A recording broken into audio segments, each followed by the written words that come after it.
G'day guys, I just made a 50-minute video that had no audio. I don't know why. I just noticed I had it all working and then it just stopped working. It didn't record audio. Hope this one has. I'm trying to level up the camera. I've got it sitting on stuff on the bench. Anyway, this thing's all over the place. I'm just doing, well, this video is two subjects. There you go. Because what I was doing was actually working on that, which is a 4500, and I was discussing 6000s.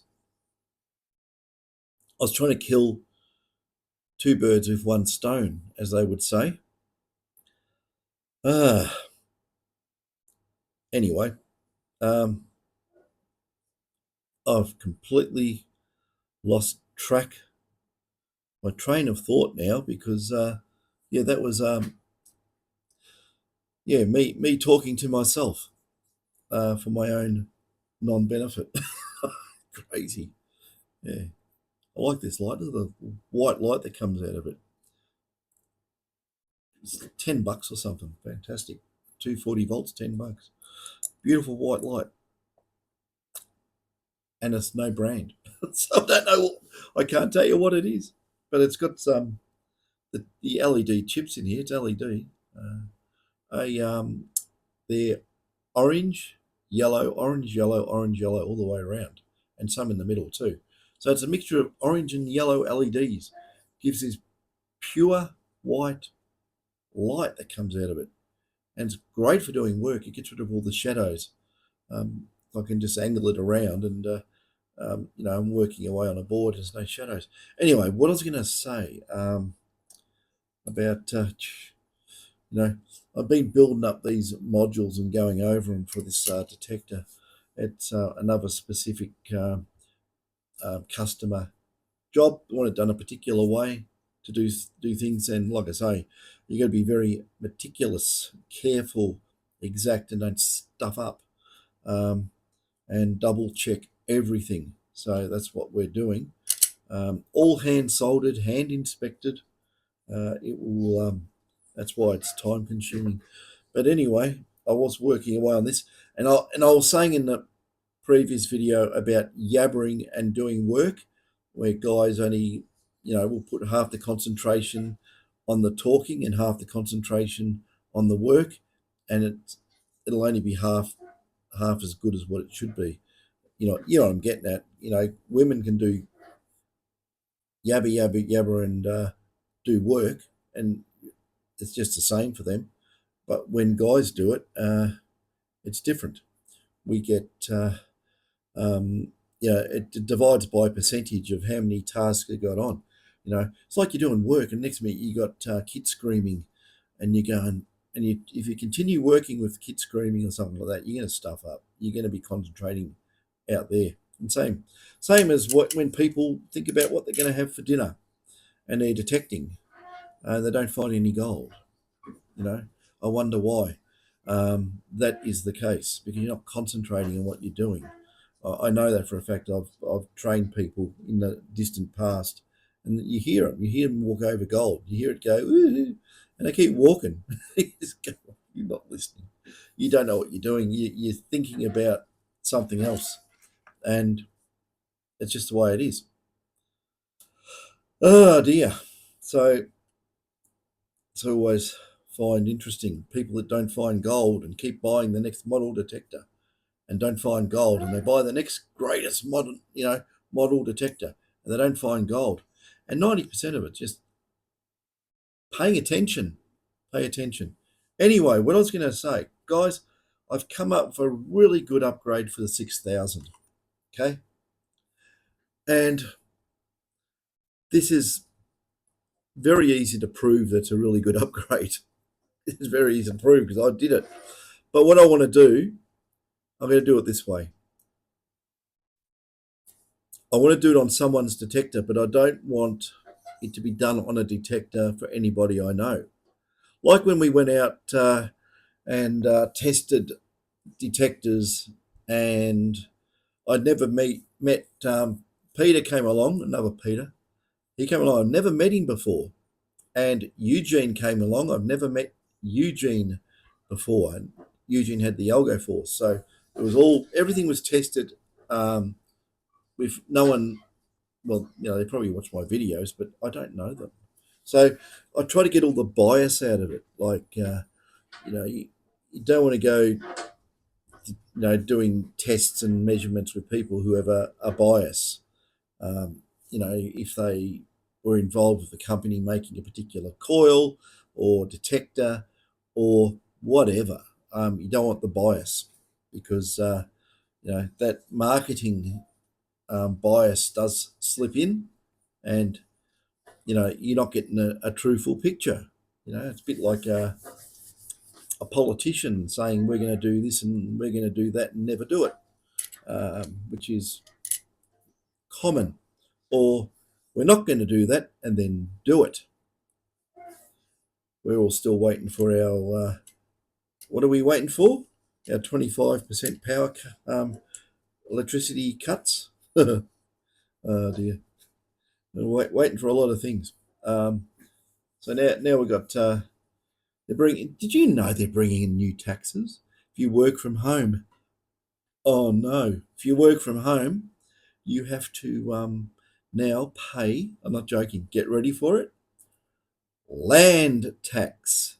That's in Victoria, because you are using part of your home for business, even if it is a tiny little room in the corner of your house. It is worked out on the percentage of the squareage of the floor space used for the business. So if your business is sitting in the toilet, yeah, I made a joke. But no, they're going to charge you if you use your garage for storing stuff for your business. You're going to pay land tax on the squareage of your garage. So this is a new thing that they want to push to help bail the state of Victoria out of its dire economic circumstances, which I would think the best thing to do would be leave the state, get out of it. It's always the way, isn't it, when you have a Labor government? Labor come in. This is what I've noticed. This is my opinion. Labor come in, wreck it, financially destroy it. Liberals come in, clean it all up, and everyone screams blue murder because of what they had to do to try and get the state out of debt. And then they get voted out and punished, and they put Labor government back in, and it all happens again. It's people got short memories. They're like goldfish, aren't they? They don't realise. And it looks like the state Liberal Party here is I'm going into politics. State Liberal Party here is a bloody dog's breakfast, and it looks like the Labor Party will get voted in again for another term and another term. And how far down the rabbit hole we go, we don't know. At least we can change states. We're not glued into where we live here, and the whole country's going to pot, if you ask me. I actually thought this was quite funny. I saw the other day. It said in Australia now, you don't need to get an airfare to go and see another country. There's certain parts that are of the country that are just like of this country that are just like the other countries. You can just go to a different town, and it's like being in a different country. You think I'm joking? I'm not joking. Um, you can see it. You can see it happen. I'm not being racist. I'm just being observant that we have a very, very high immigration rate. And I can tell you this.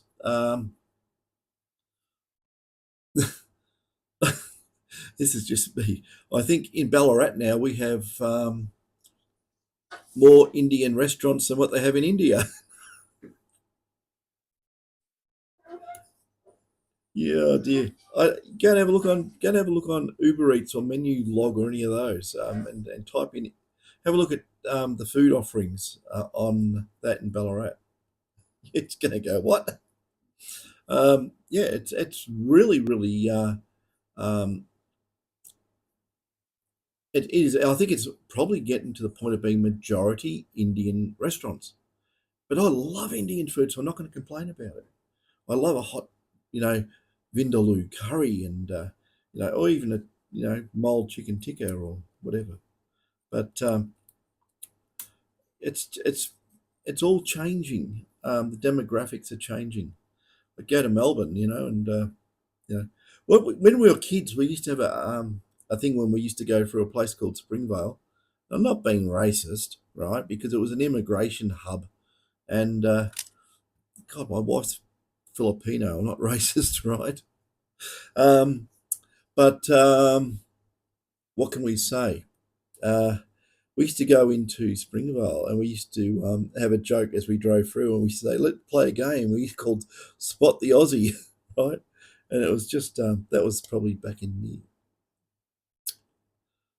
he's like I don't know, probably around 1990 odd or something. It was just a heap of Vietnamese and well, very probably big swag. I don't know.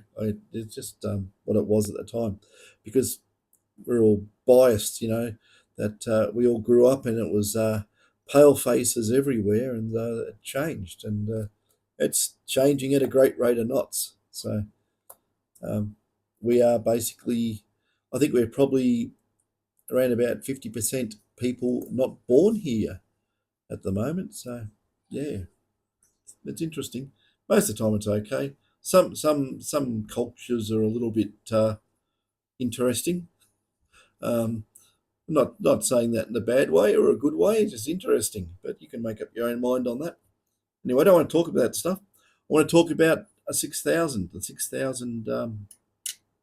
upgrade. I want to do it for someone's detector, right? I want to do it just on someone I don't know on their detector, and they can give honest feedback. The thing is, what I do to the detector, I can completely remove it as well. I can take it out. I can make it look like it was never there. It's not hard to do. It's a little bit of work. Um, but I want to get someone out there who detects quite often. I don't want someone who goes out once a month. I want someone who goes out probably, you know, 5 days a week or something like that, and give us the feedback, because I think it's very, very worthwhile modification. And the other criteria is it's not designed for a mono coil. It's designed for a double D. And that's the main thing. There's a few people that use double Ds and a few people who just stick with monos. I need someone who's going to use the double D, who's got a double D. And saying that, yeah, I don't know anyone out there specifically using a double D coil. So, and don't all ring up and whatever. I think it's going to have to be along the lines of, don't ring up because you're going to ring David. David won't know what's going on. He'll crack it. Send in an email, but I'll word David up anyway, and just say, David at detectormods.com. Very simple, and give a bit of a spiel, and we're going to pick someone, and preferably someone we don't know, so we get no bias whatsoever. I don't want any bias. I just want to have the result. Let me know the result. If it's good, bad, or if it's got warts all over it or something. I just need to know the end result, what you think. If you don't like it, it can be removed. If you love it, you can keep it. And I think that you'll love it because it gets rid of noise. Uh, and there's a good chance it might get rid of noise, and it might actually improve depth as well. But I don't think it's going to improve mono performance. It's not going to detract from mono performance because it's not in that part of the circuitry. So it's up to anybody out there who wants to give it a go. Just to um, suck it and see. Like I say, it'd also be good if we got a detector that was out of warranty, just in case. If what I mean by that is, imagine if we get in there and we go and do some work on there, and later on something horrible happens that can happen to a detector. You um, put on a shorted coil and blow up your black module or something. I don't know. You drop your detector and it breaks parts off the circuit board, or any sort of failure that can happen on any of the componentry in the detector. And if it's under warranty and you send it off the mine lab, they go, "Oh, hey, what's this? This has been fiddled with." And they probably won't honour your warranty. They put a thing out at the moment on 7000s where they're saying people using aftermarket coils were causing some damage and the detector won't ground balance or drifts in ground balance. And they say, well, that's not a warranty event. Bad luck. Um, you know, uh, New boards, 6.5 to 8 grand or whatever they are. That's going to really upset people. And, what do you do about that? Um, yeah, like I say, I've had dongle on a 7000, and I use all sorts of coils on it. And just got to be careful. You do not connect the wrong coil wire to the wrong part of a plug and stick it in. And the other thing too, don't ever, I've said this before, don't ever stick a GPX coil into a dongled 7000. It blows up the black module, right? And it's far worse than it won't ground balance. It'll detect a motor car at about 1 inch, and it won't detect much else. It wrecks the module. Um, it's not good. And I did put a video out there, the last video, about putting microfuses inside the detectors.